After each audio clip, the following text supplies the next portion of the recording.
Letzten Gespräch in Berlin, in Buenos Aires Mitte.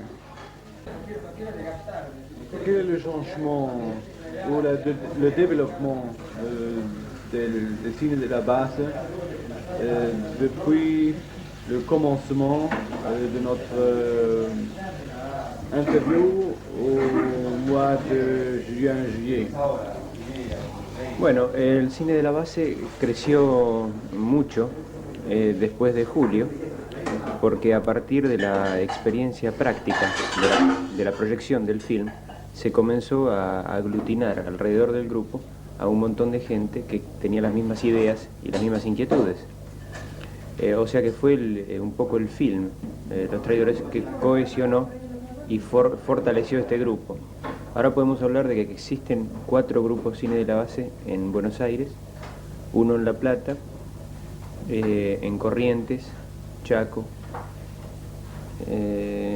Córdoba, Bahía Blanca, ¿no? Son plus. Sí, somos 4 Selmona en Buenos Aires. Ah,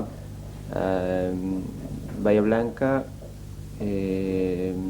Trelew, es un cité, Santa Fe, Rosario, Paraná et plusieurs d'autres qui ne sont pas un vrai groupe, ils sont seulement un peu des personnes qui s'occupent de la distribution. Nous avons maintenant 20 copies, blanc et noir. de los traidores. Seulement de Los Traidores, mais nous distribuons aussi autres films. Nous distribuons seulement des types de films politiques qui peuvent développer un travail concret pour le développement d'un nouveau groupe politique qui s'appelle le Front anti-impérialiste et pour le socialisme, FAS, et que ce mouvement, comme la propre constitution des groupes, de groupe cinéma de la base, c'est un groupe politique, un front politique qui sera l'embryon de la formation du vrai Front National de Libération, qui n'est pas le Front National de Libération comme le propose le général Perón, sino que c'est le vrai Front de Libération nationale qu'on conduira pour faire en ce pays la révolution socialiste. Alors notre projet, le projet de le général Perón et toute la bureaucratie syndicale de la droite et tous les gouvernements, toute la bourgeoisie ne sont pas les mêmes. Nous avons un autre projet. Notre projet, c'est la construction de la patrie socialiste. Et dans cette mesure, nous travaillons. Nous travaillons exclusivement avec la base. La projection que nous faisons, c'est fait seulement pour les ouvriers, ou pour les paysans, ou pour les intellectuels de gauche, mais ils devront aller à les quartiers. S'ils veulent voir les films ou ils veulent voir le travail, alors ils doivent se contacter avec la base. Bon, quelles sont les expériences avec les projections? Y a-t-il des difficultés ou c'est vraiment libre dans Argentin actuel? Non, il dépend de la condition de chaque place. Parce que, comme tu sais, dans ce moment, il existe une répression des caractéristiques notamment fascistes, avec l'assassination des militants, avec les mettre de bombes sur les locales. Local de la jeunesse travailleur péroniste et de la jeunesse péroniste, qui sont l'expression un peu plus gauche du gouvernement. Et aussi, nous avons une certaine place quelques difficultés. Par exemple, dans une projection, nous avons été attaqués par un groupe fasciste. Une de notre compagnes qui était dans les voitures a été blessée dans les têtes, et très mauvais. Et on tirait avec une balle. Hein? Boulette, comment ça dit? Balle, oui. Balle. Mais de notre part, nous n'avons pas de problèmes parce que notre projections pas clandestines, mais ne sont pas pour tout le public. C'est-à-dire que s'il existe un travail concret dans un quartier ouvrier, nous avons les organisateurs, les militants de ce quartier, nous organisons une projection. Et les quantités de la jeune, les personnes qui participent, qu'on ne pouvait pas dire qu'ils sont des spectateurs, parce qu'ils ne sont pas des spectateurs, sinon qu'ils sont des vraies personnes qui veulent de voir ce type de matériel pour une chose militante, pour une chose d'esclarecimiento. Oui. Alors, il dépend de la quantité. Nous, on a fait projection pour 5 personnes ou pour 10 personnes. Et aussi une autre que nous avons fait la semaine dernière dans un quartier ouvrier très combatif, ici à Buenos Aires, 500 personnes. Et à Cordoba, on a été diverses projections dans les usines, dans des usines qui ont été occupées pour les travailleurs. Et on a vu plusieurs des centaines d'ouvriers, le film. Alors, c'est-à-dire que c'est un film pour une pratique concrète. Ce n'est pas un film pour faire un spectacle, parce que c'est pas un film spectacle pour nous. Et quelle était la réaction des ouvriers? La réaction des ouvriers, c'est très bon.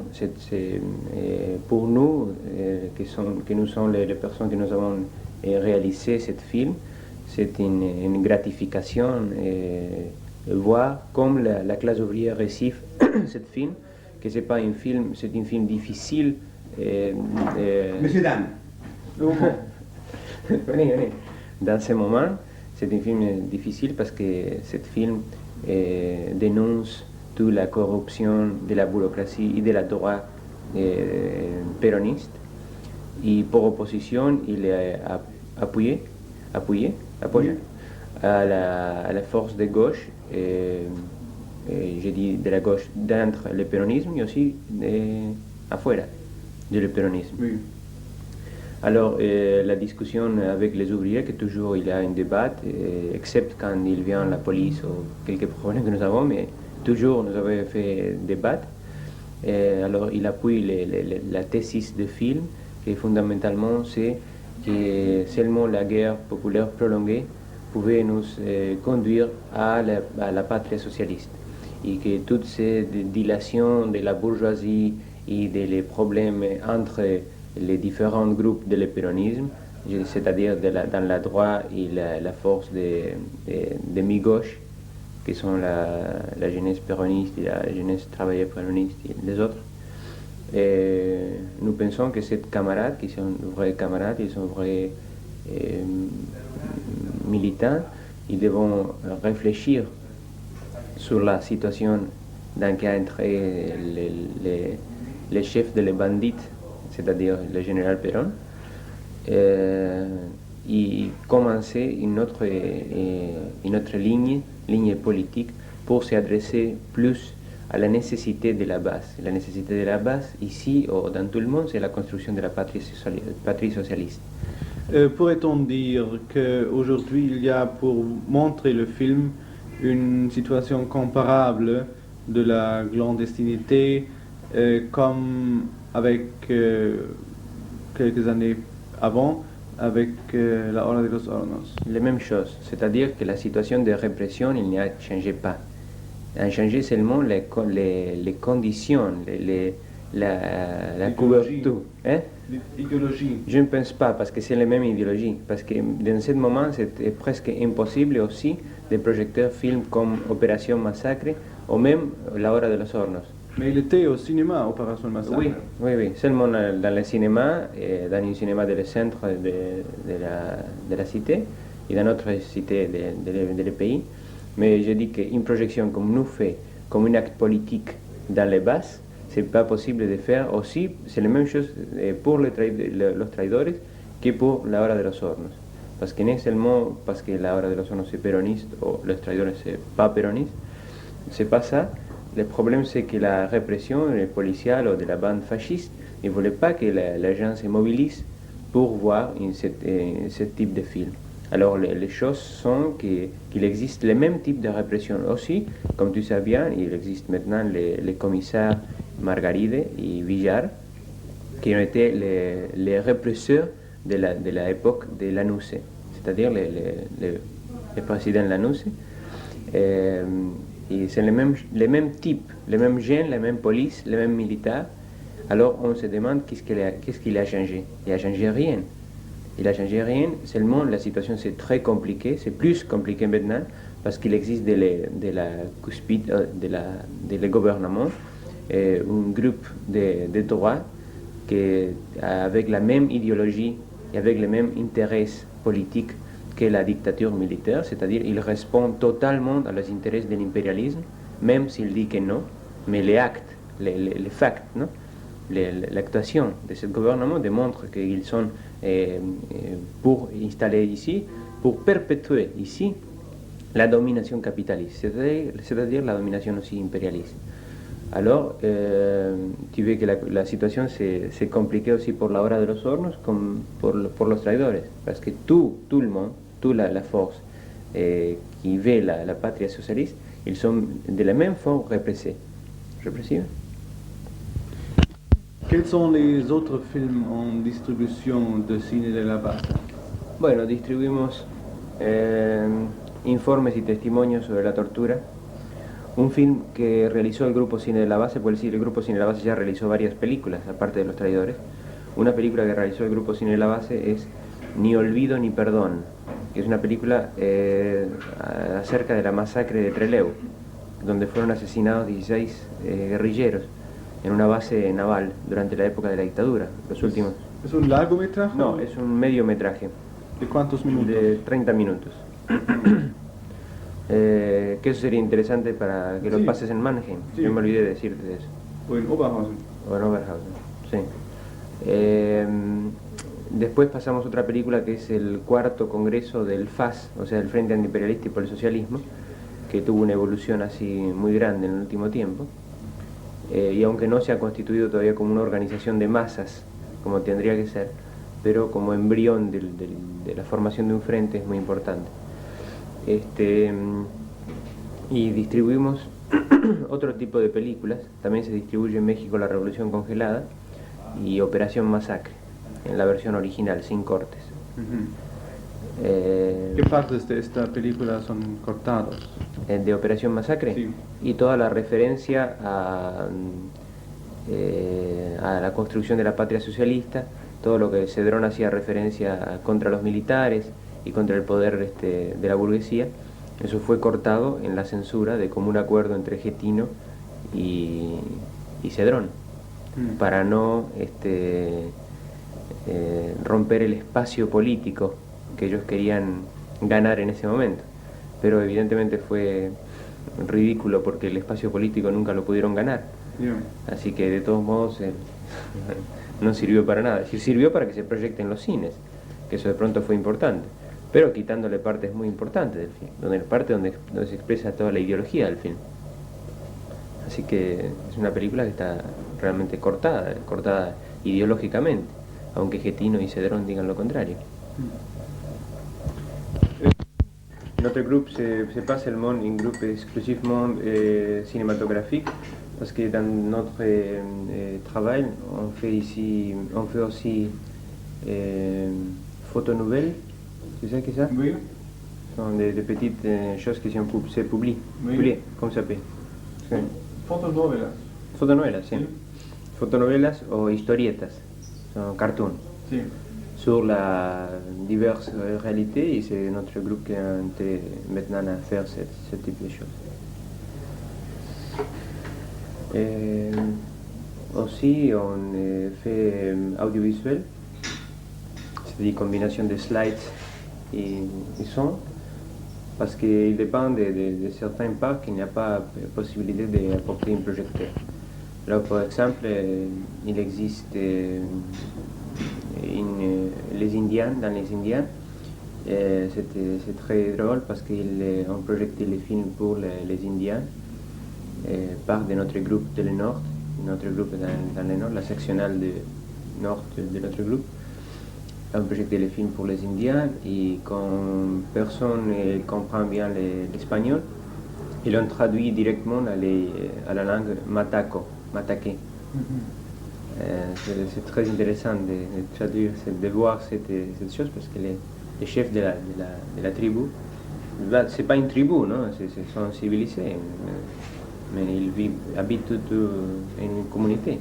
Oui. Les chefs de la communauté, on peut dire, meilleurs que les tribus. Et on a traduit les films directement en mataco. Bon. Une question sur le film Los Traidores. Là, il y a des scènes, là, il y a des parts de songes, de sueños. Et ces parts sont un peu irritantes, sont hors du style général du film. Et pour moi, nous avons étudié tout le film un peu pendant un séminaire à l'Académie du cinéma à Berlin, où il y a l'intérêt pour étudier des exemplaires du cinéma politique, pour faire eux-mêmes le cinéma politique chez nous. Et il y était toujours des irritations sur ces scènes, parce qu'on a dit c'est impossible, c'est hors des styles et ça ne fonctionne pas. C'était le problème. Ce n'était pas le problème du style, c'est le problème comment fonctionne, pourquoi il a fait ça. Et on a dit non, ça ne fonctionne pas. Pourquoi vous avez usé une chose comme cela? Tu dis la part de les cimetières, de l'enterrement. Oui, aussi. Hein? Et la chose finale où la femme l'a tuée? Oui. Alors la femme l'a tuée, on coupait ça part. On te demande de couper aussi dans la copie à Berlin, quand tu arrives, couper cette part. Ah bon? Hein? Tu peux couper tout ça.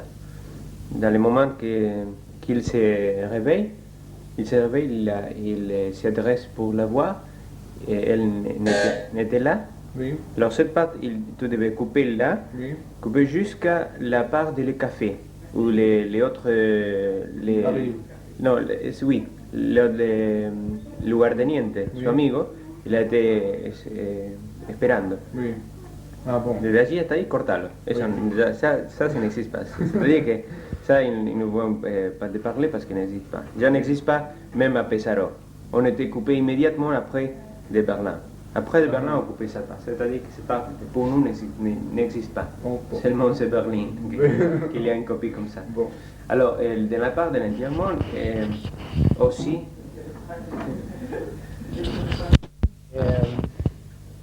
bueno. Aussi, il existe le même type de discussion ici, à l'Argentine. C'est pas seulement une discussion berlinaise, c'est une discussion universelle. On se demande des choses pour entendre bien qu'est-ce qui se passe avec cette situation. Nous, il y a une tendance d'entre notre groupe de couper tout que la base il rejette. Nous n'avons pas un problème de personnalisme ou d'art entre comilles. Ça n'existe pas. C'est un film utilitaire. C'est-à-dire que les parts qui ne servent pas, on les coupe. Finalement. Aucun problème. Alors, les intellectuels ont dit la même chose que vous. Que cette part, c'est un autre style, c'est une autre chose. On dit que c'est un autre style, c'est pas une grande chose parce qu'il s'agit d'un sueño. Non, c'est pas le problème. Le problème, comment ça fonctionne. Comment ça fonctionne. Alors, c'est-à-dire que ce n'est pas un problème de changer de style parce que ça a été délibéré. Ce n'est pas une chose qu'on a fait une falla. Non, c'est délibéré, que c'est une autre chose, c'est un sueño. Alors, comment réagit la bourgeoisie, les petits bourgeois, les intellectuels? Oh non, ça c'est une chose qu'on dit. Il dit des choses. Les classes ouvrières, on ne pouvait pas comprendre ça. La classe ouvrière se va a quedar un poco sorprendida de lo que es esa parte y va a cambiar su ritmo, el ritmo que llevaba. Eso dicen los burgueses y los intelectuales que siempre piensan por la clase obrera y que no entienden qué es lo que pasa con la clase obrera. Nosotros, antes de cortarla, decidimos que íbamos a proyectar el film para la clase obrera, que es la destinataria, y la clase obrera se ríe mucho con esa parte, porque es una parte donde se ridiculiza al enemigo. Nosotros pensamos que durante toda la película existe una carga de opresión muy grande contra la clase obrera a través de todo lo que la burocracia sindical le hace a la clase obrera. El obrero que ve esa película y que se siente identificado avec cette film, y le conoce en carne propia toda esa opresión, porque la siente todos los días en el sindicato, en la fábrica, en los lugares donde vive, esa opresión de la burocracia sindical. Y llega un momento en que esa opresión puede ser dañina para él, puede ser contraproducente. Sí. Esa parte, en ese lugar estratégicamente puesto, demuestra de que existe una parte donde existe un alivio para la gente, y la gente goza y se ríe y se burla un poco de su enemigo. En la burla, en la risa que los obreros hacen, porque siempre se ríen muchísimo los obreros, porque entienden perfectamente bien, está la base del entendimiento de que a esa fuerza tan grande que es la burocracia sindical y la burguesía se la puede derrotar.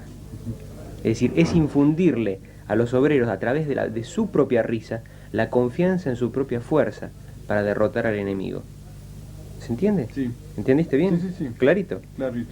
Entonces nosotros en todas las proyecciones vemos que los obreros se ríen muchísimo, se gozan totalmente y se dan cuenta de lo estúpido y de lo tonto que son todas las cosas que se dicen allí, y entienden perfectamente bien que se trata de un sueño. A lo mejor al principio no se entiende bien los primeros 10, 15 segundos, 20, pero a partir de que se empiezan a decir las ridiculeces que se dicen en esos discursos, que son discursos reales, discursos que hizo el presidente Livingston y el secretario general de la CGT, Rucci, cuando lo mataron al dirigente sindical Alonso, José Alonso. Sí.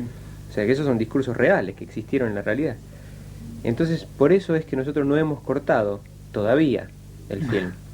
Y pensamos que esa es una parte muy importante del film, porque cumple un objetivo político que los intelectuales de la burguesía no alcanzan a entender. Y tal vez nosotros mismos no alcanzábamos a entender, porque en un principio tuvimos dudas y también queríamos cortarla.